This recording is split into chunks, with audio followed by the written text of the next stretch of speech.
Bueno, yo soy Wilson Arias, dirigente político, vengo del mundo sindical, fui concejal de la ciudad de Cali, fui representante de la Cámara del Congreso de la República y fui también candidato a la alcaldía de la ciudad de Cali.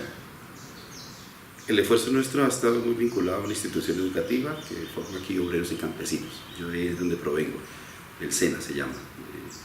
Y por esa procedencia tenemos un esfuerzo muy importante entre jóvenes obreros.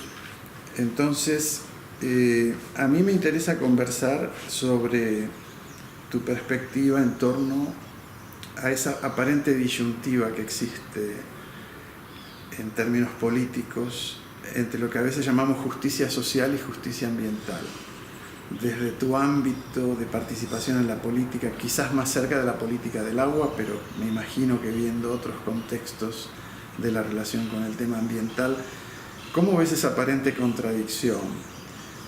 Incluso con ejemplos concretos de tu experiencia, ¿no? Bien, bueno, como ejercicio de gobierno, pareciera ser que el respaldo económico de las reivindicaciones en general sociales se ha afincado, y es un hecho, digamos, constatable, un modelo extractivista. Cambiar ese modelo extractivista, digamos que requiere unos presupuestos, no solamente desde el punto de vista del desarrollo material, digamos, inclusive de fuerzas productivas, de modelo económico, sino también de subjetividades. Y creo que hay allí, digamos, todo un campo de presiones, de contradicciones, que es ciertamente difícil de abordar. Y con frecuencia, digamos que las mejores calificaciones de las gestiones de gobierno se obtienen por aquellas que suelen ser más inmediatistas. Si tú resuelves el asunto pensional, lo podrías hacer no fácilmente, porque tampoco se puede predicar que sea un asunto pues como de una facilidad y de un inmediatismo, pero ciertamente digamos que sus procesos podrían ser más acompañados a veces por la sociedad, para decirlo, pero además digamos que su solución depende más de algunos, si se quiere, cambios presupuestales, en fin.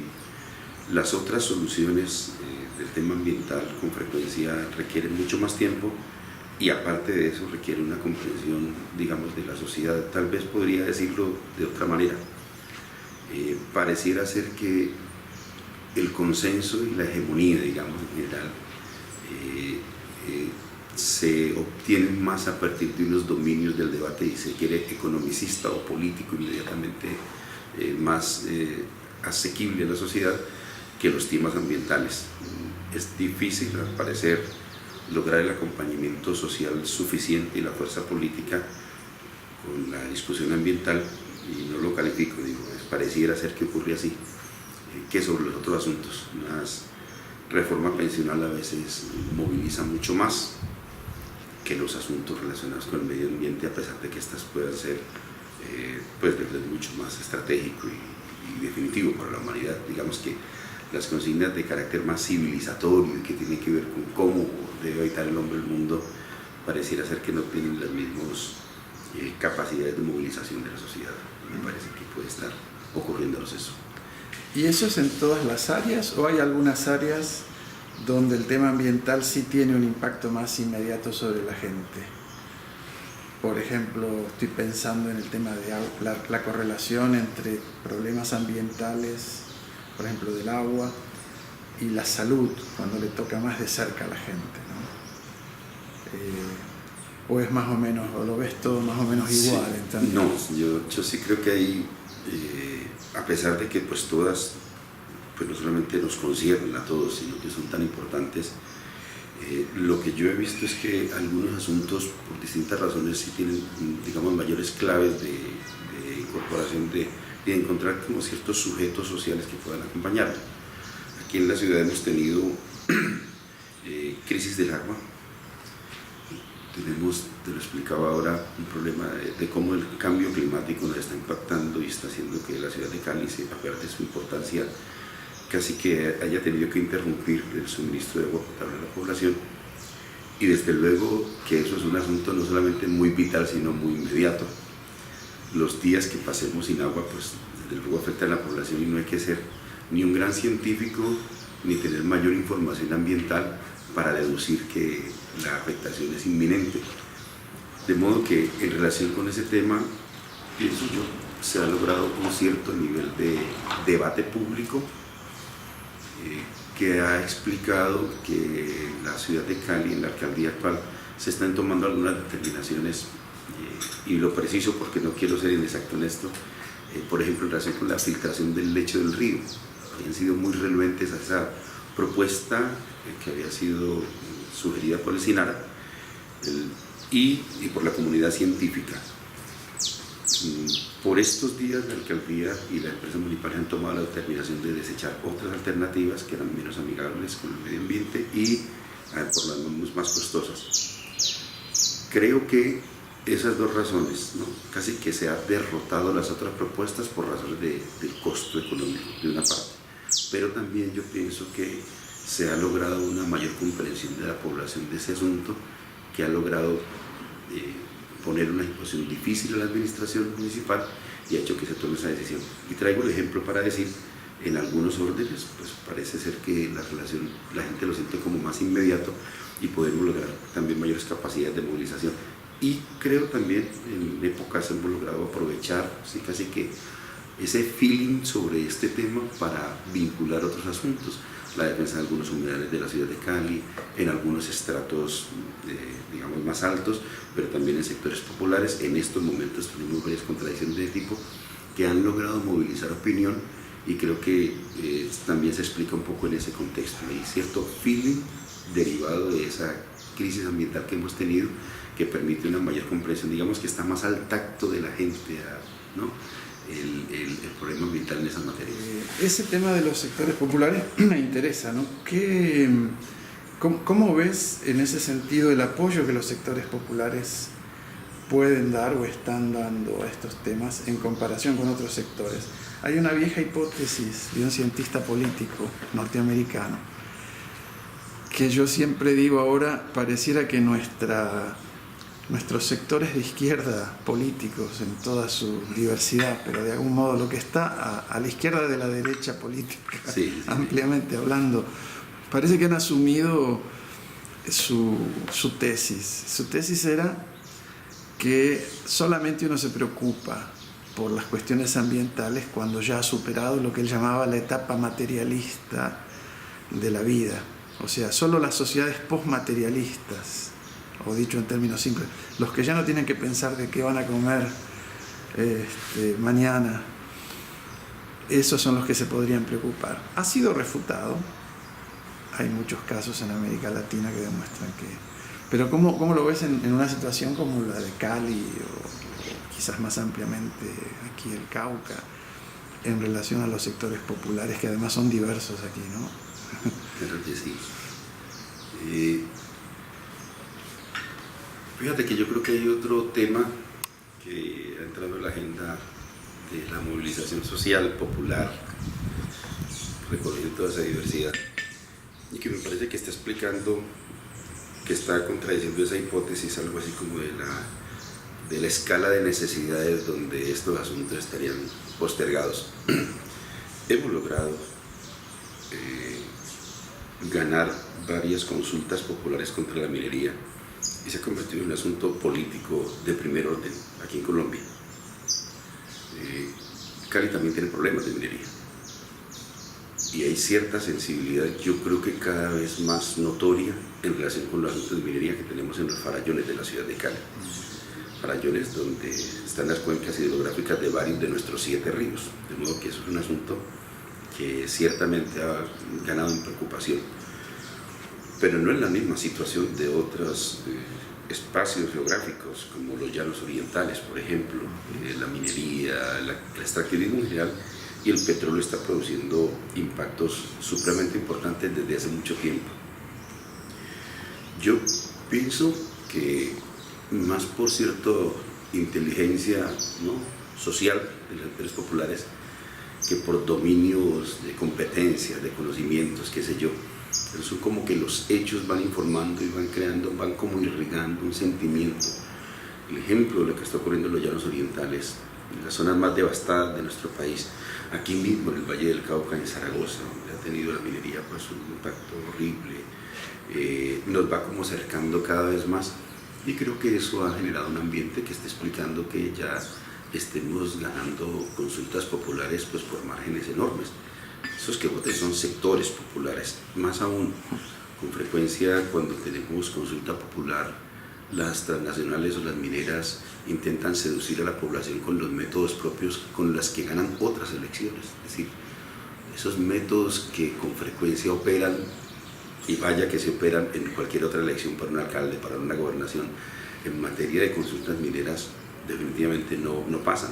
Es decir, yo creo que ahí también hay un desafío para estos sectores, no solamente de izquierda, digamos, progresistas y que tienen un discurso ambiental serio, pues le está produciendo, le está reportando a este movimiento triunfos, yo creo que son categóricos, incontrastables, históricos, y pienso que están también al propio tiempo algo así como el hecho de que ganemos cada consulta tiende como a acrecentar, ¿no?, el sentimiento de repelencia de la gente frente a la minería, y ciertamente como esta victoria social popular en ese campo, de modo que en ese orden creo que estamos en un nuevo momento, especialmente el tema de minería. Me parece que estamos logrando como que los temas se pongan sobre la mesa y que la ciudadanía lo esté viendo de manera muy transparente.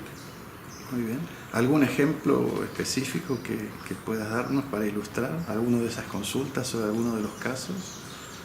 Bueno, es que realmente se ha venido como repitiendo en cada una de las que hemos tenido.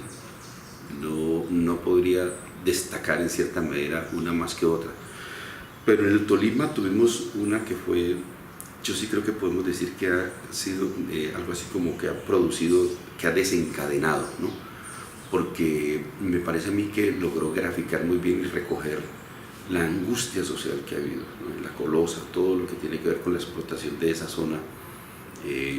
Ha producido una devastación ambiental, ha producido niveles de movilización, ha afectado la economía, las labores, qué sé yo, de la población, y entonces creo que esa en particular permitió algo así como, esa consulta permite como mostrarle una lucecita al resto de ciudadanos de otras partes también muy afectados acerca de un método, ¿no?, pero también de un instrumento. Es la consulta como instrumento, pero también la consulta como elemento que permite una movilización muy importante y una explicación y una articulación de distintos sectores.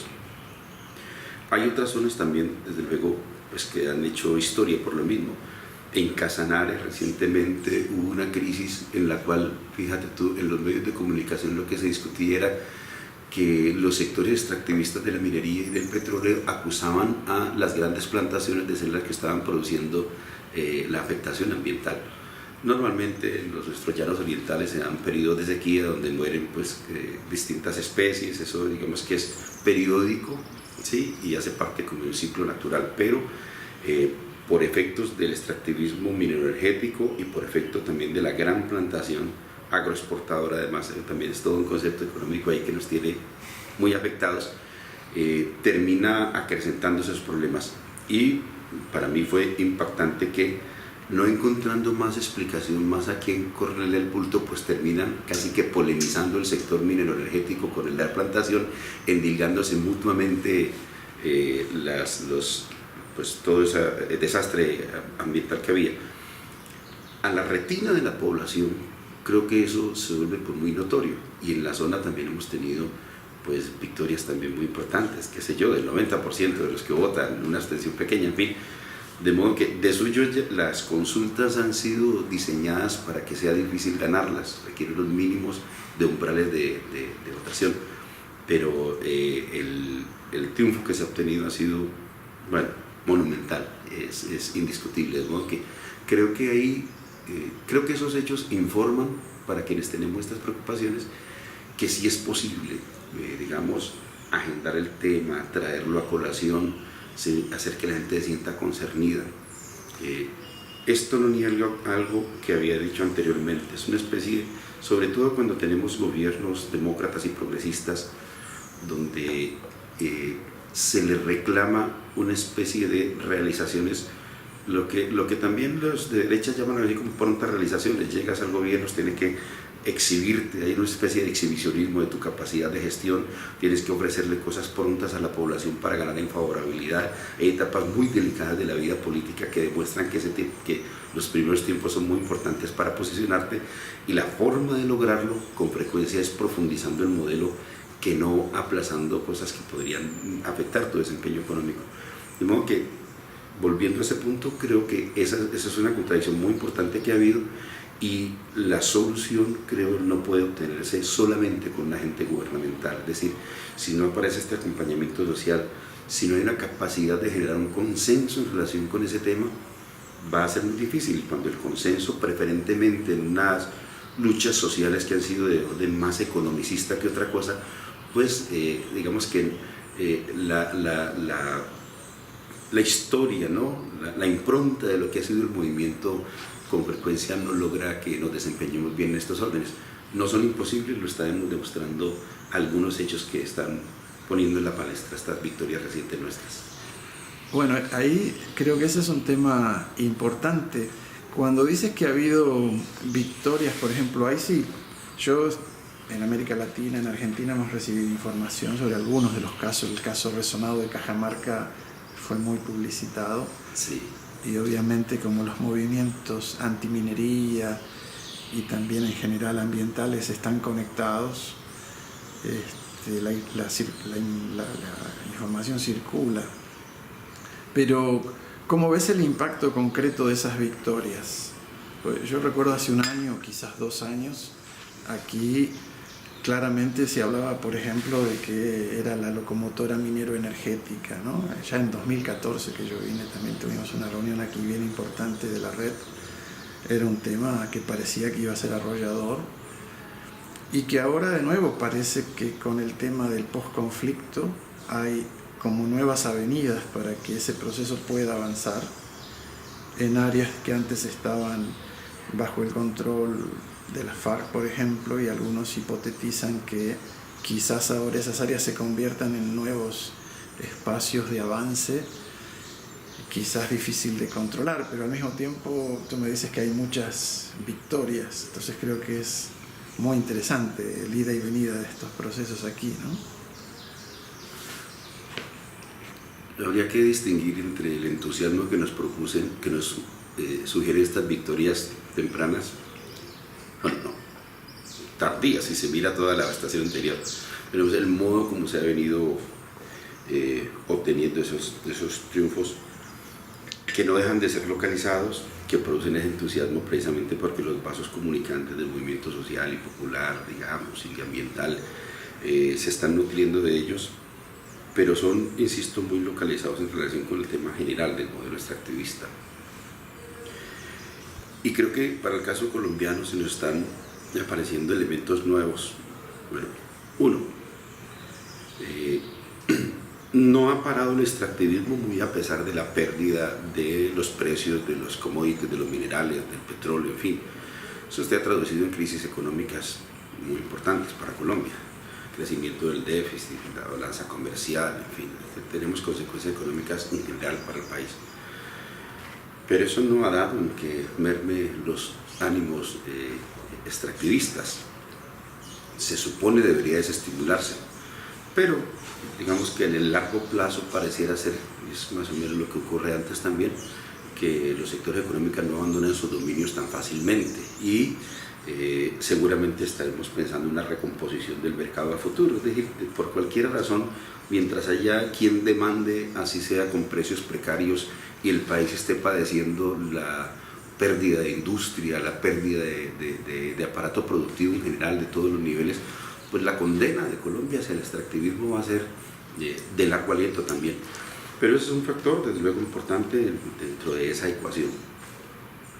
Lo segundo, y esto es un poco más polémico, es que es posible que dentro del cálculo de las negociaciones con la insurgencia no solo haya un propósito, digamos, de superar una etapa cruenta de la vida nacional, que a todos nos parece ya, digamos que hay, en relación con los cuales la élite y otros sectores políticos buena parte de ella encuentran que es un caso para superar. Es decir, tenemos 50 años de guerra, de modo que es de esperar que haya la suficiente preocupación de la gente por los asuntos de la negociación política.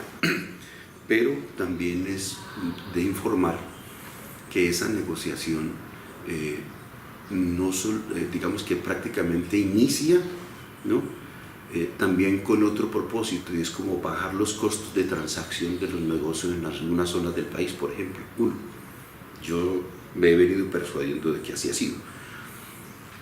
Hacer negocios en medio de la guerra es un tipo de negocio, y hacer negocios en medio de la paz es otro tipo de negocios. Creo que también tiene que ver con un cálculo de la tasa de ganancia, de los costos de transacción, de cuánto nos cuesta hacer minería acosados por una guerrilla que en todo caso no logra evitar la minería. Le agrega una cuota por distintas vías. Tú te encuentras aquí zonas, por ejemplo, en Cerro Tijeras, donde antes de que ingrese la actividad minera hay una confrontación entre la guerrilla de las FARC y el ejército permanentemente, que pareciera ser que tenía como propósito era vaciar territorio. Y la propia comunidad indígena dice, esta guerra nos llegó y parece ser que el propósito es hacer vaciamiento territorial. Durante mucho tiempo la población se estuvo preguntando a santo de qué le había llegado la guerra.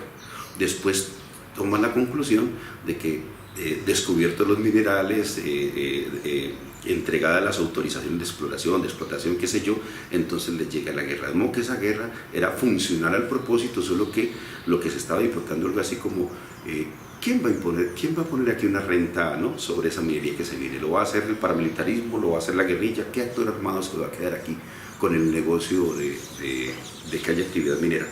De modo que no estamos hablando de de un conflicto armado que evite la minería. Ese conflicto armado le agregaba un costo de transacción que afectaba las ganancias del sector minero. No le evitaba, afectaba su cuota de ganancia. Bueno, disminuirla probablemente sea un buen negocio y un estímulo también de la paz. Es decir, yo no estoy buscando una paz para hacer justicia social, como se ha dicho, justicia ambiental. Yo no estoy buscando una paz para que haya mayor inversión en educación, en salud. Los hechos lo están demostrando. Yo tal vez estoy buscando un acuerdo político que me permita bajar esos costos de transacción.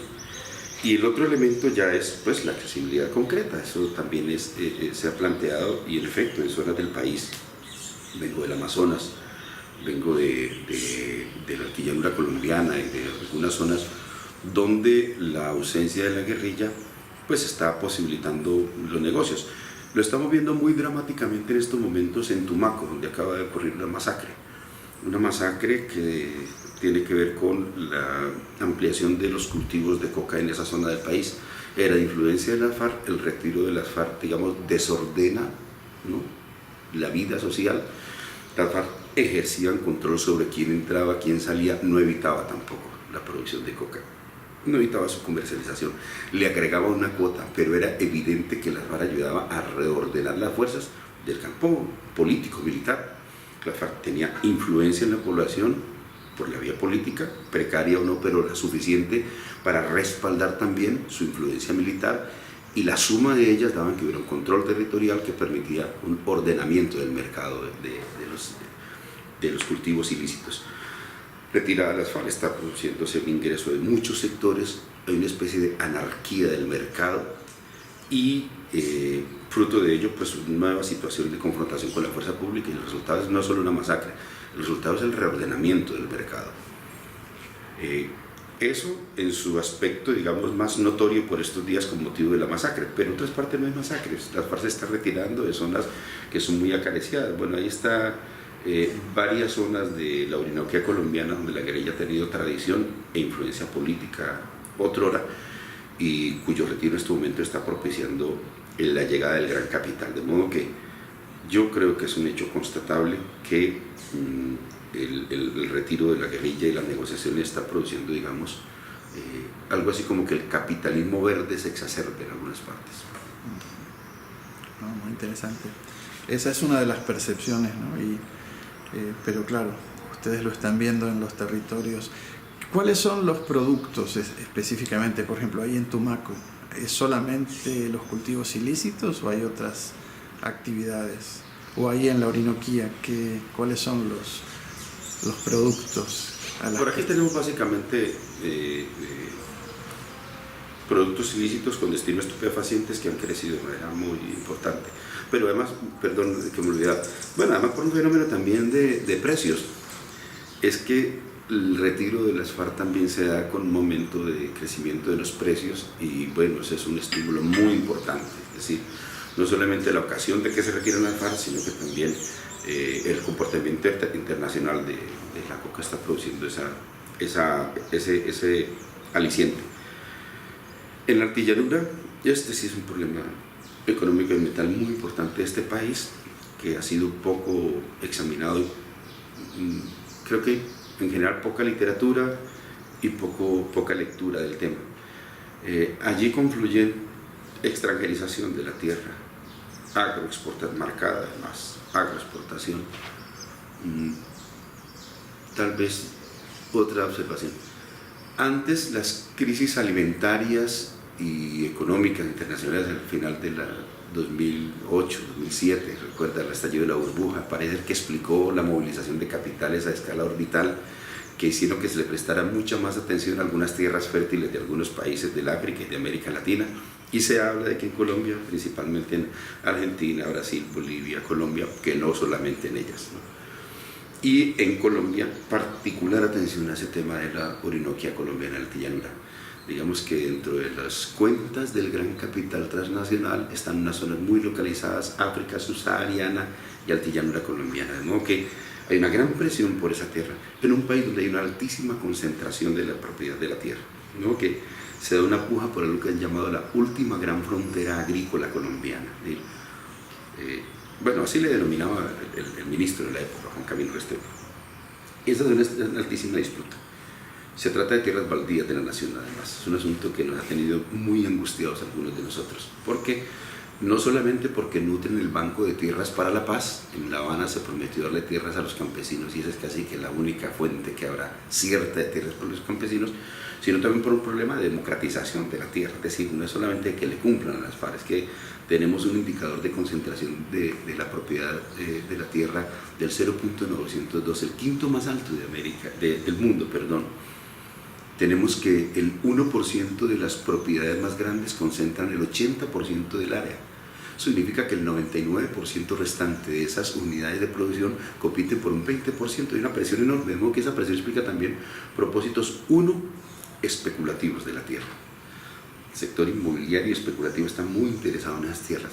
Dos, digamos, el natural competidor, el de la producción alimentaria y algunos de la cadena, ¿no?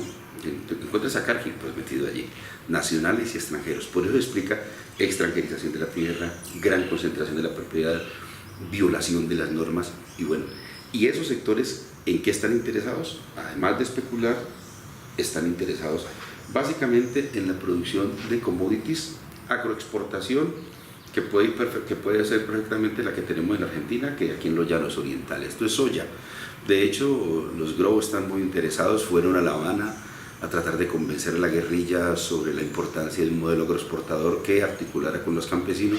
Extrañamente no tenemos respuesta de la guerrilla sobre ese tema, es parte de una especie de agenda oculta sobre la cual no hay pronunciamiento, que da además en que el movimiento campesino legítimamente esté preguntando qué es lo que tienen en la cabeza los insurgentes que firman también, pues es apenas natural.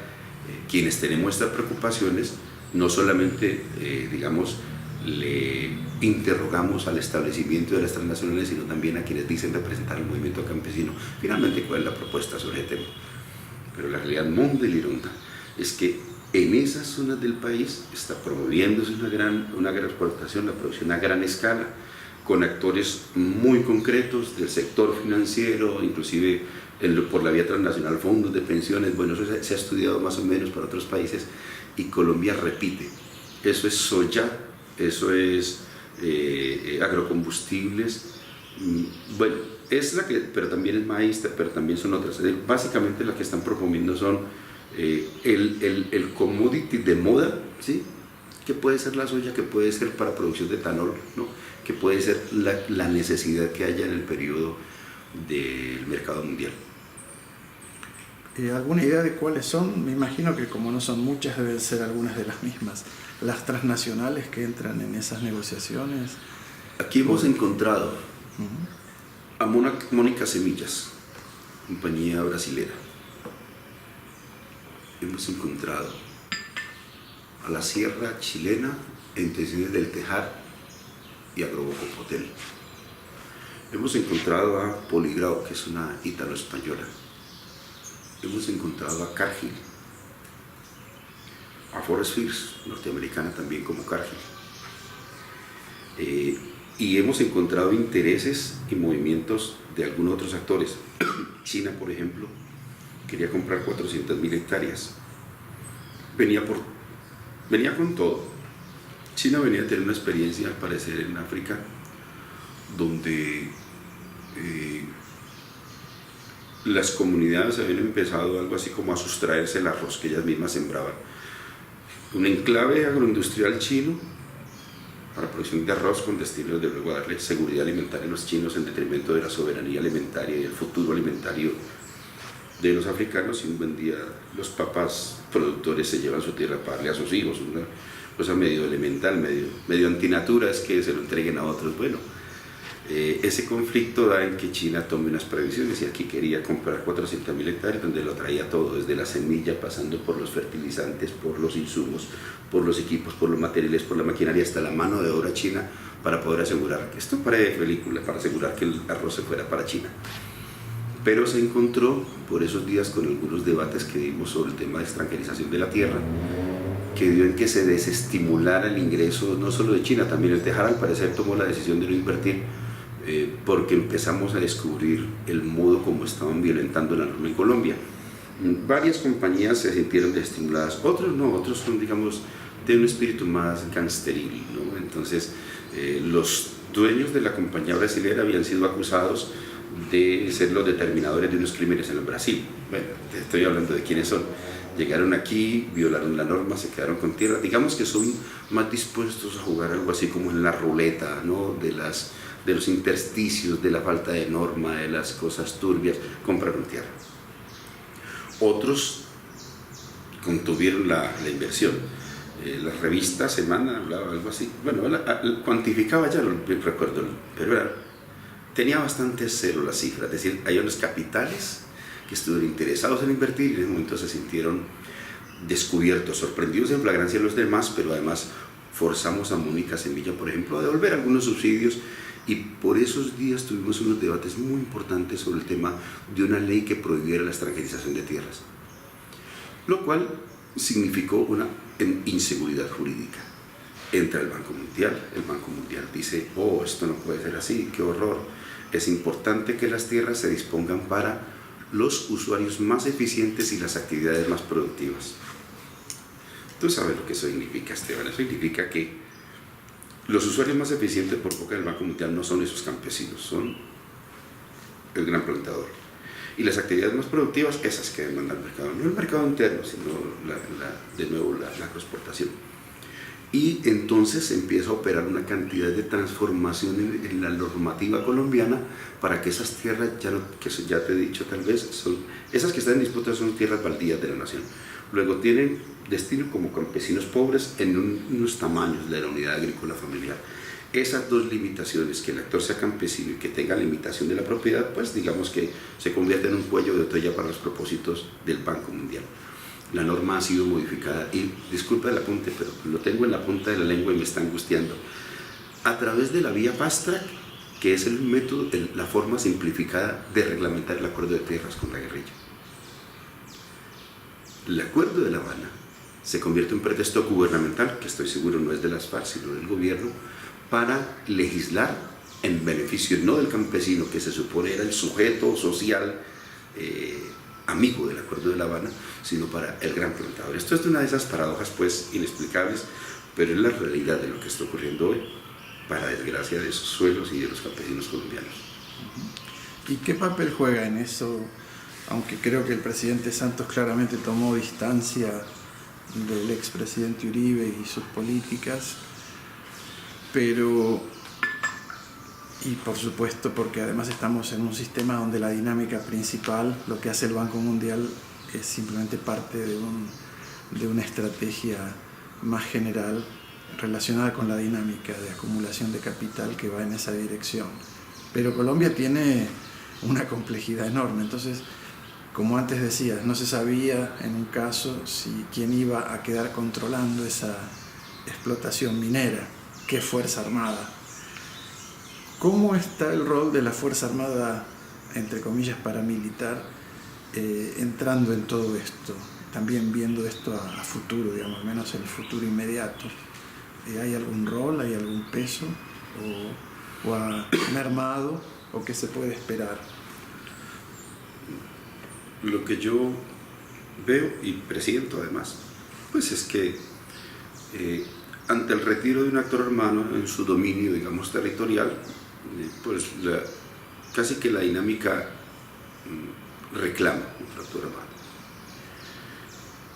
Se dan todas las condiciones, las zonas en las cuales se retira un grupo armado como la insurgencia ahora, pero pudo hacer antes cualquier otro. Igualmente en la dinámica de la guerra también había puja por los territorios y hubo una época en la cual el Estado agenció el paramilitarismo, de modo que lo que antes era dominio guerrillero fue ahora paramilitar. Y seguramente se presentaban cambios en la circunstancia de la gente, es decir, se sabe que en algunas partes la guerrilla, decían ellos, confinaba a la población a las 6 de la tarde, váyanse a dormir. Bueno, ahora no lo hace y la situación está peor. Y lo estoy diciendo con todo el reparo, digamos, a esa especie de stalinismo del que se le acusa a la guerrilla. Los hombres armados, llenos de buena voluntad seguramente, hacían copamiento territorial, la gente no necesariamente tenía que aplaudir ser tratada de esa manera y se le endilgaba el mote de stalinismo armado, más o menos. Bueno, se fueron esos señores y ahora llegan los peores. Entonces, no estoy aplaudiendo lo anterior, pero es un hecho material, constatable, político, que había un orden distinto. Pero insisto en que en términos económicos probablemente el asunto no cambie mucho. Digamos, la matriz productiva se alteró porque estuviera una insurgencia, no. ¿Se democratizaba la tierra porque tuviéramos una insurgencia? No. ¿El modo de vida de la gente era distinto? Sí. Inclusive se dice hoy, y creo que se empieza a reconocer, que la guerrilla jugó un papel, por ejemplo, en la administración de justicia importante en esas zonas. Califícalo como quiera, pero digamos que ahora hay más ladrones sueltos que antes. El ladronzuelo es pequeño, pero también el mediano y otros. Bueno, ahora articulan con nuevos actores, que serán muy probablemente grupos paramilitares. Se habla de unas disidencias de las FARC. Bueno, esas disidencias parecen no tener tanto peso, pero es muy difícil apostar desde ahora cuál va a ser el que emerja, ¿no? Entre varios emergentes es posible que las disidencias de las FARC tengan un conocimiento mayor del área, un mayor relacionamiento con la población. Es posible que inclusive, estoy especulando, la gente termine algo así como por elegir el escenario anterior que no el probable, pero en todo caso esto no depende solamente de la población y de cómo articule, digamos, el actor armado con la población. Depende inclusive de capacidades militares, de asistencia del Estado, de entronques de esos sectores paramilitares con organismos de seguridad establecidos, oficiales, en fin. Digamos que estamos en el peor de los mundos en términos de que casi que todo es un albur. Inevitablemente llegará otro actor armado a ocupar el lugar del anterior y para esto no hay que hacer ciencia política, ¿sí? Hay que ver las condiciones de existencia de la población. Si usted no tiene para producir, es el campesino que tiene cómo producir, pues sencillamente encuentra una mayor rentabilidad en la hoja de la coca y se hace matar del ejército para no permitir que se la erradiquen. Eso es lo que acaba de ocurrir en Tumaco. Esos los hombres, creo yo, no son hombres que tengan, digamos, una gran elaboración político-ideológica. Voy a enfrentarme a las fuerzas del Estado. No, que va, esos son productores de coca que dependen para el sustento de su familia de la producción. De modo que la historia es muy compleja. Yo no apostaría a que en todas partes vaya, digamos, a haber una especie de renacer de las FARC, pero creo que es probable que eso ocurra. Y lo que te estoy diciendo es de una gravedad enorme. Usted no puede estar 50 años pactando con la insurgencia para traicionar a la insurgencia cada 8 días, bueno, cada que pacta, o para, digamos, dejar trunca, ¿no?, la redención de esas zonas. Lo que puede ocurrir es que si el gobierno no toma cartas en estos temas, va a reeditarse la figura de las FARC, y si no son las FARC, yo creo que inevitablemente llegará otro actor armado de cualquiera de los muchos pelambres que tenemos en Colombia, porque los tenemos casi que de todas las denominaciones. Bueno, y ahí eso conecta, porque usted habla del gobierno, pero tú hablas del gobierno, pero en realidad también hay que hablar del Estado, ¿no? Porque ¿El gobierno cómo está para empezar en términos de prolongar?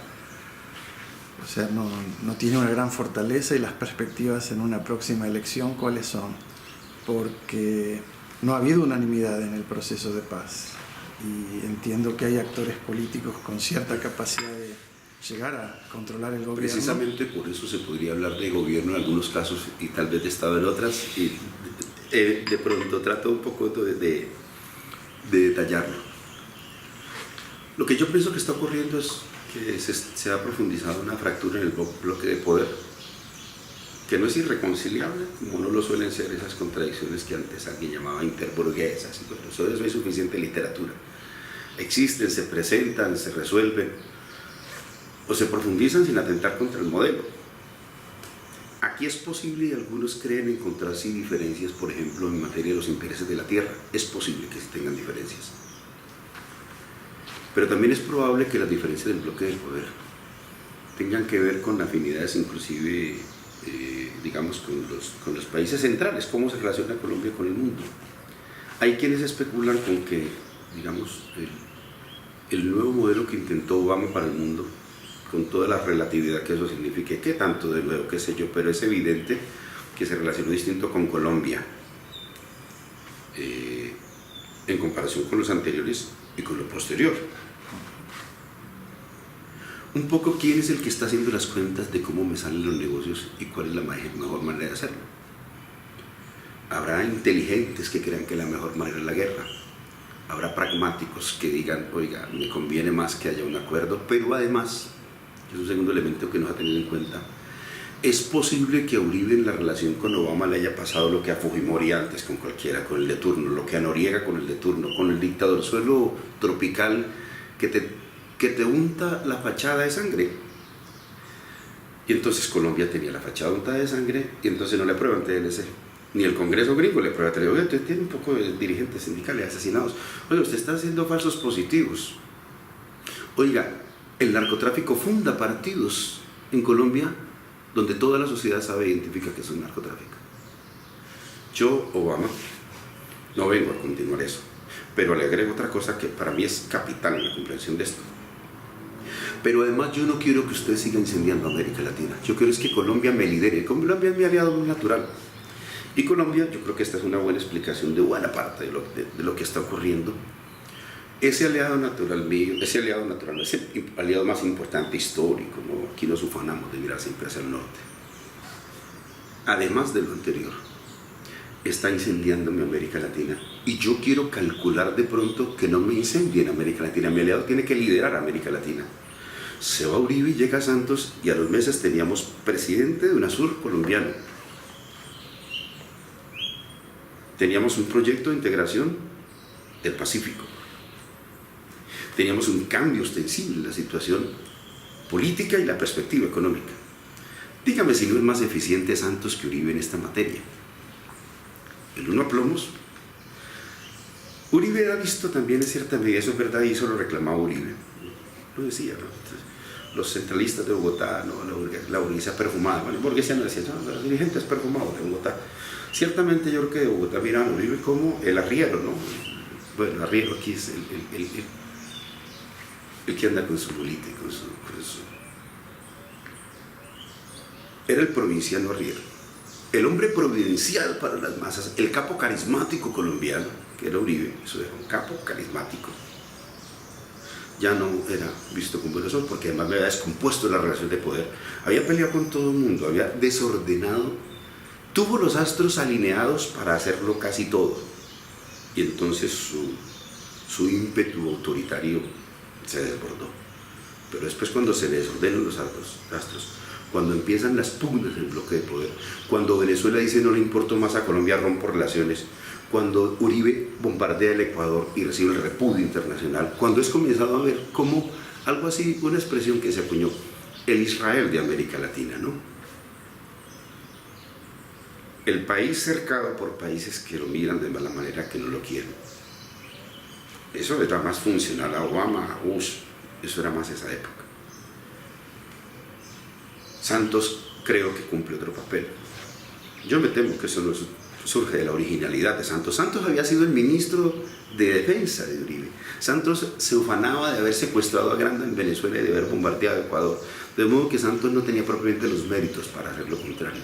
Había una orden imperial, punto. Pero los términos aquí ya es de mal uso hablar del imperialismo y de los países centrales y periféricos. Pero evidentemente aquí somos muy poco originales en esos órdenes. Sobre todo en esos órdenes, la agenda no la dominamos completamente. No me bombardee América Latina. Lidéreme otra cosa. En países que pues, no eran propiamente socialistas. Venezuela puede proclamarse socialista.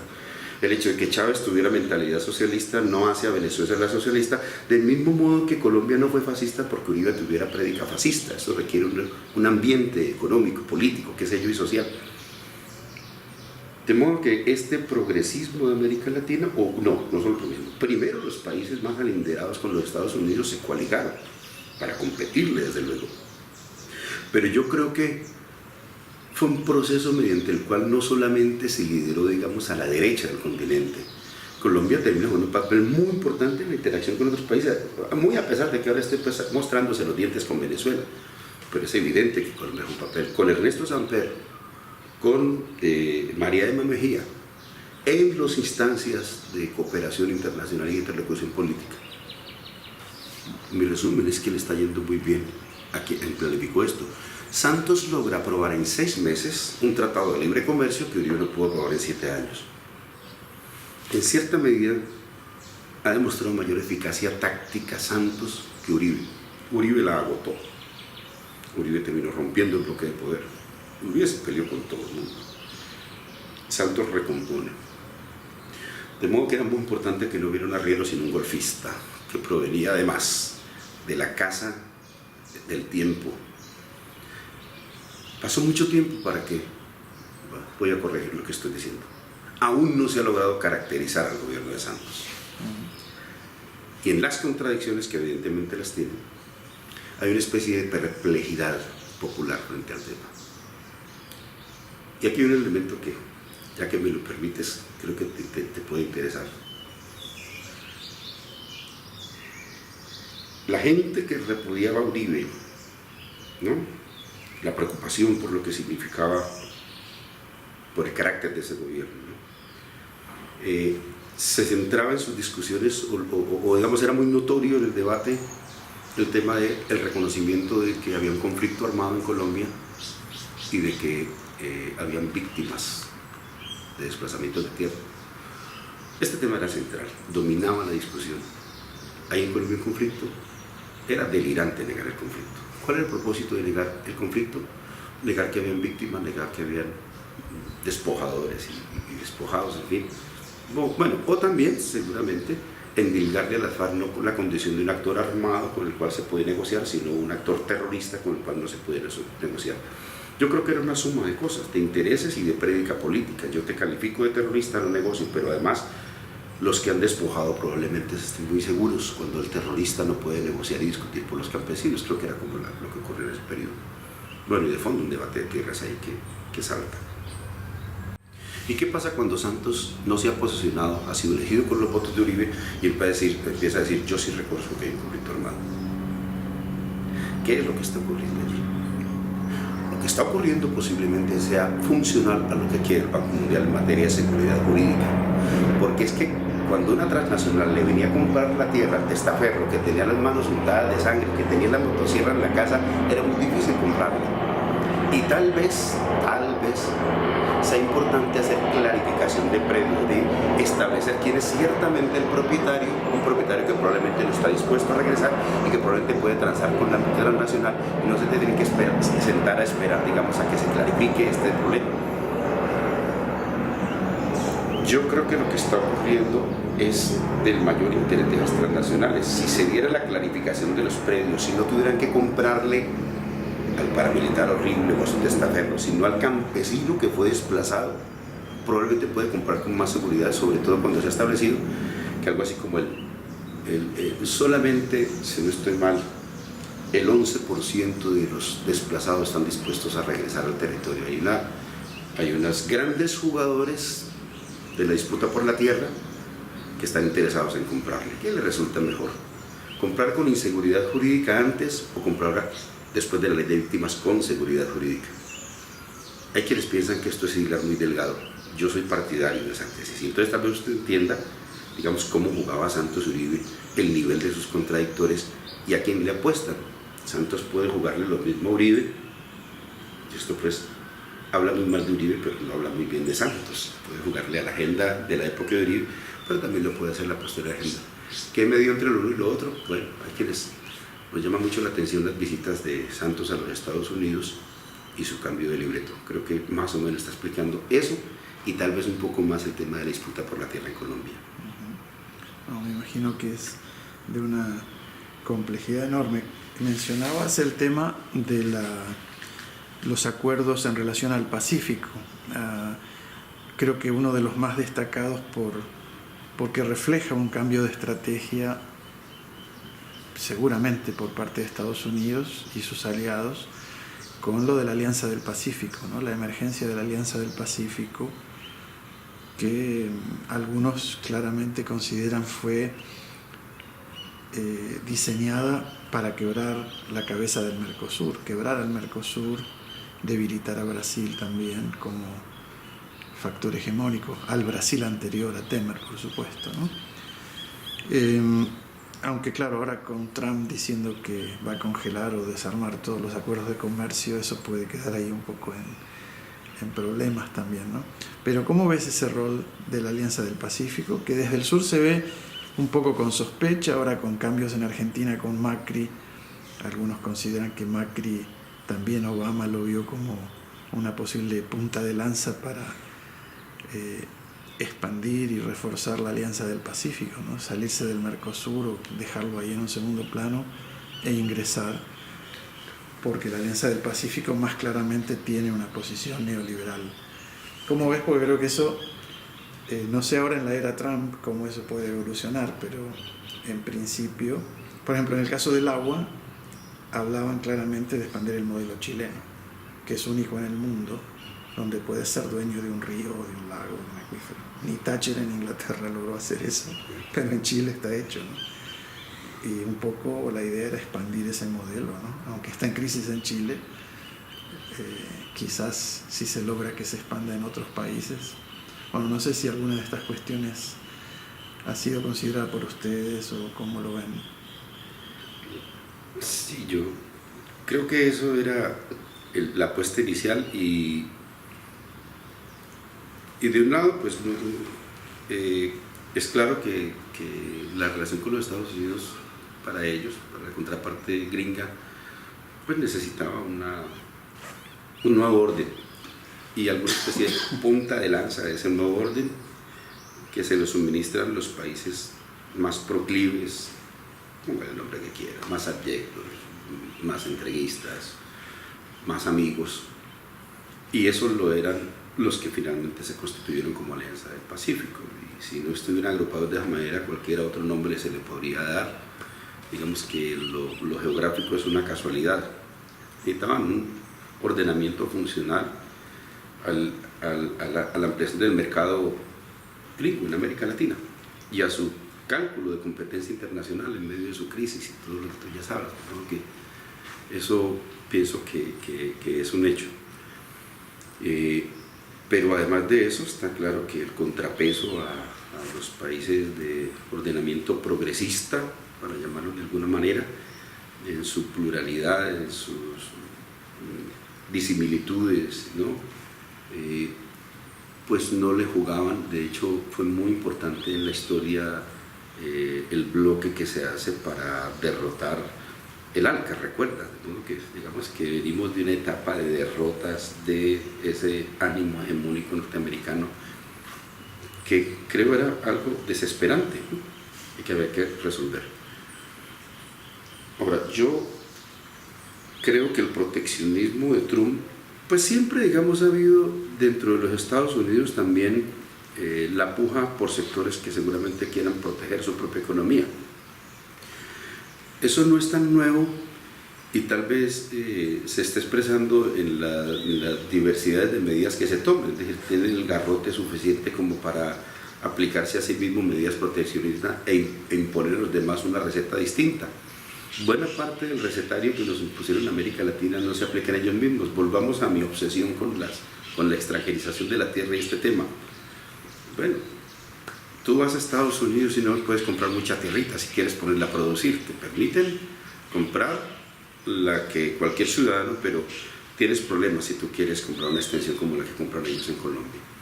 Como que esa no reciprocidad no es un elemento como del periodo, ¿no? Eso es más o menos en la historia. Me imponen a nosotros una prédica, ¿no? Hay una especie de superstición generalizada en América Latina sobre las bondades de las leyes del mercado que no siempre ellos se aplican.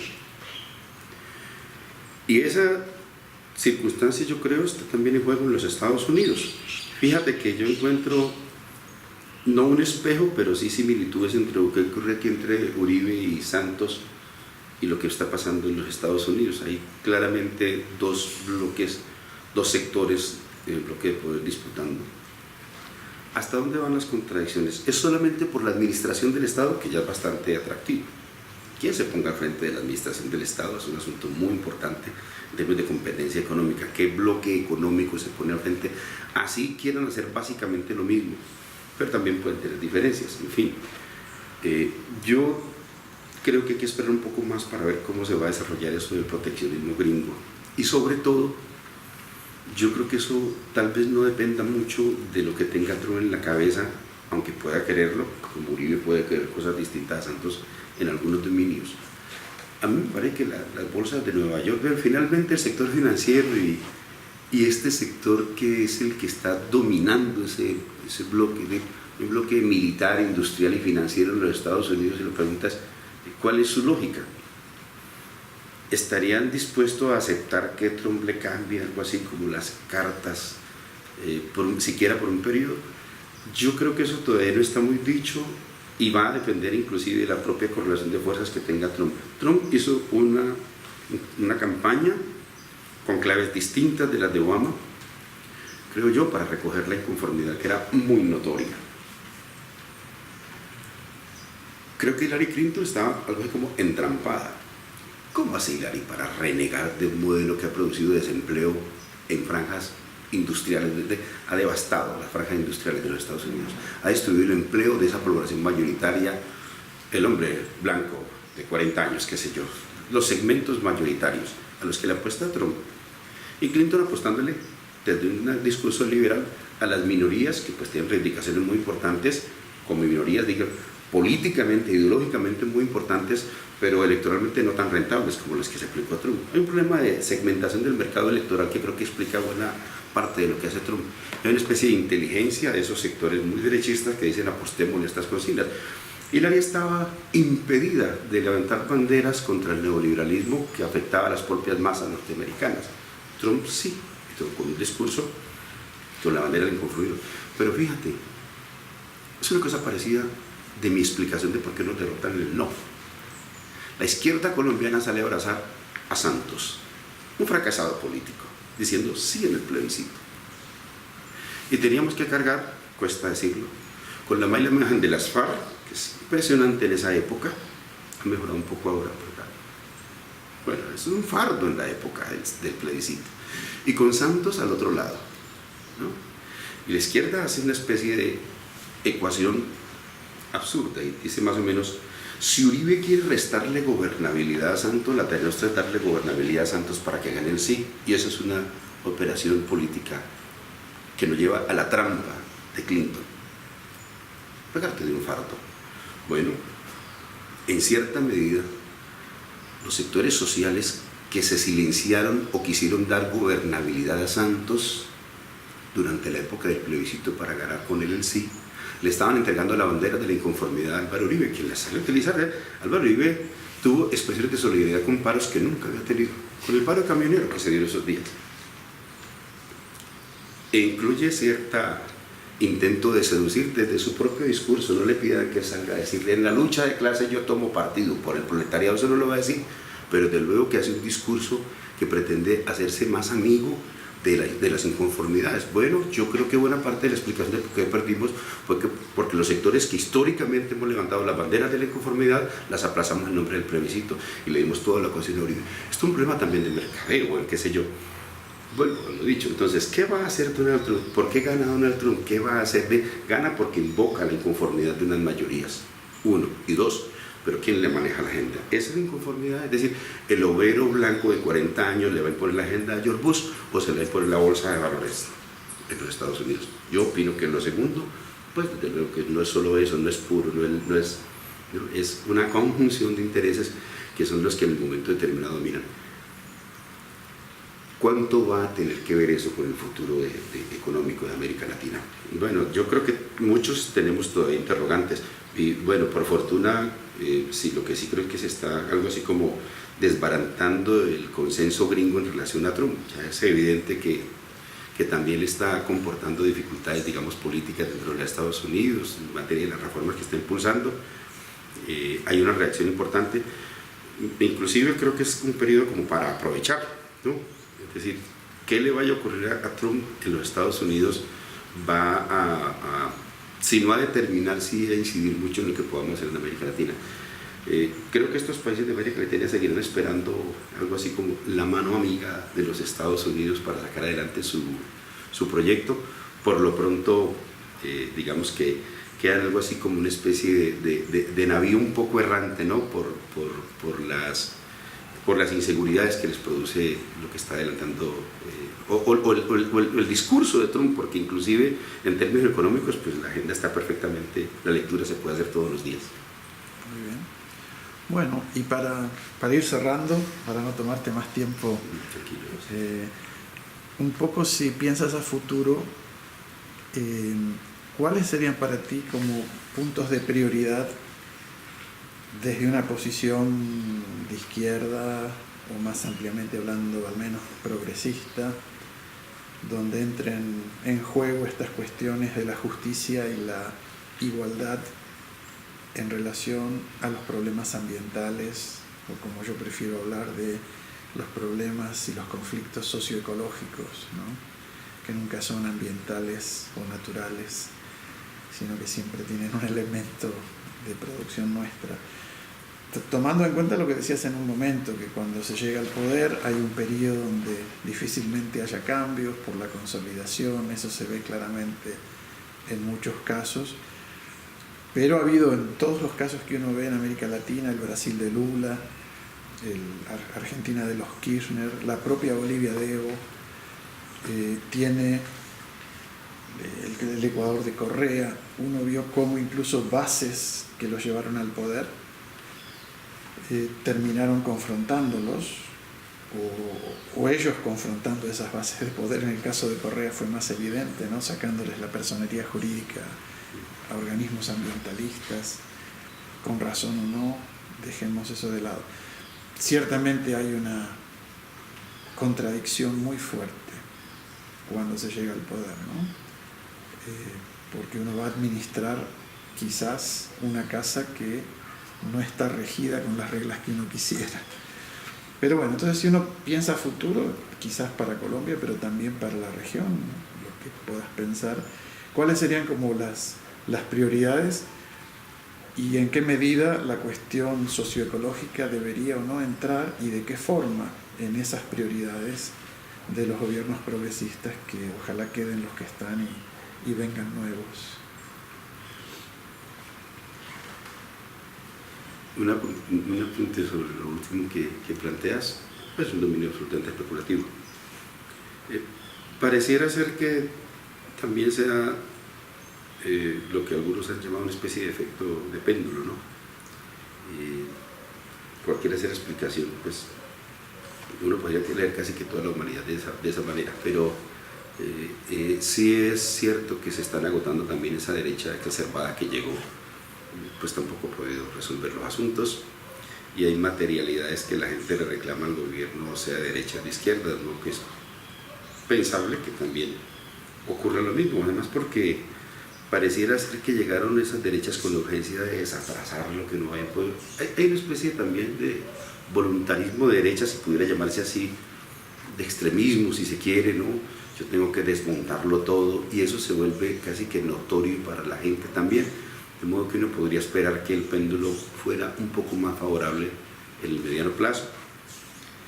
Del mismo modo que en alguna oportunidad se produjo, digamos, esa irascibilidad social que nos permitió ganar, y tal vez ahí podemos entender una partecita, o pueda yo querer entender un poco más. Nosotros no solamente ganamos, bueno, los amigos del progreso, del progresismo, no han ganado solamente por sus méritos y por sus capacidades de exposición programática, sino también por esa situación. Es decir, el neoliberalismo es un fracaso desde el punto de vista social, así para ellos es un éxito, de modo que también se nos alinean un poquito las cosas como a Trump, con su inconformidad, y uno podría pensar que más naturalmente con nosotros, que tenemos todo un vínculo con el movimiento social de tantos años forjados.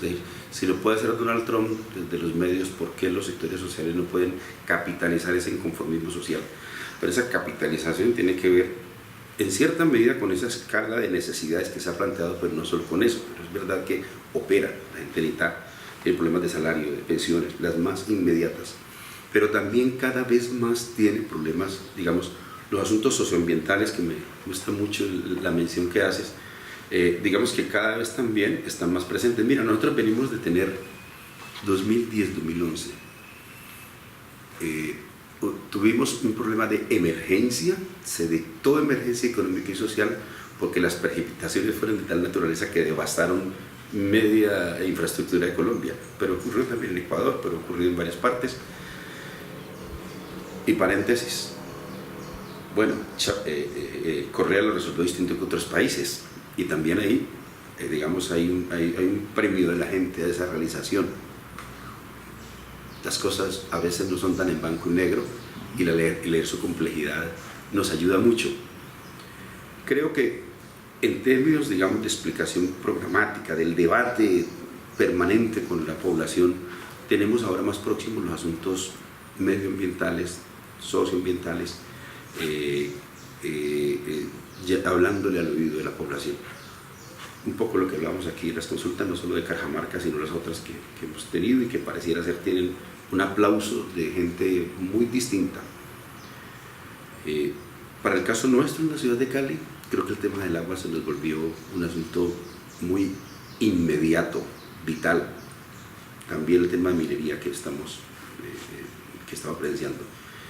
En los llanos, seguramente la gran plantación y otras. Es decir, ya hay suficiente devastación del mundo como para que la gente sienta más cercano estos asuntos. De modo que un buen ejercicio yo creo que puede ser la comprensión y explicación que la gente obtiene desde el sentido común, pero requiere cierto nivel de elaboración. Si estas fuerzas más avanzadas, más aplicadas a los temas, no logramos hacer una elaboración y una explicación para la población, va a ser difícil. Tuve una experiencia interesante en medio de las dificultades electorales nuestras, que fueron muchas. Nosotros una fuerza bastante minoritaria en la ciudad de Cali.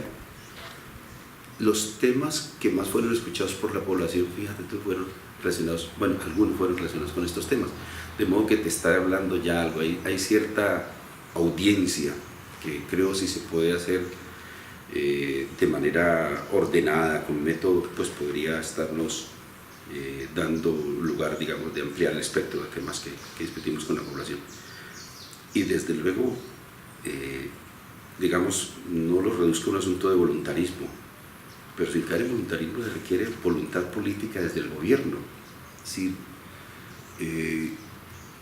el afán nosotros de desatrasar la agenda, ya no en el sentido de derecha sino de izquierda, no puede llevarnos algo así como a sobredeterminar lo que va a ser el aliento más, digamos, más de largo aliento de nuestro empeño. No quiero en esto ser sectario. Sé que es un asunto complejo. ¿Qué hace Evo en Bolivia cuando recibe ese país? Bueno, seguramente quisiéramos que sacara patadas a la minería, le crea un nuevo estatuto y unas nuevas relaciones con el sector minero energético, obtiene recursos que le permiten hacer realizaciones importantes y obtener un consenso. Consenso que no solamente, digamos, del debate ideológico, es también de ganarse a las masas. Esa es una forma.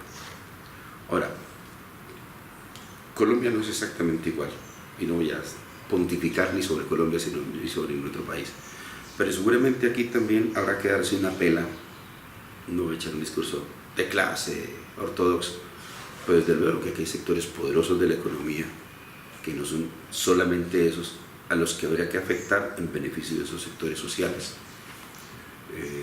A mí me parece que es eso, ¿no? De, en sus propias condiciones, ¿qué hacemos? Yo reconozco que la situación venezolana también es muy compleja. La matriz productiva, bueno, toda la vida dependiendo del rentismo y del sector petrolero.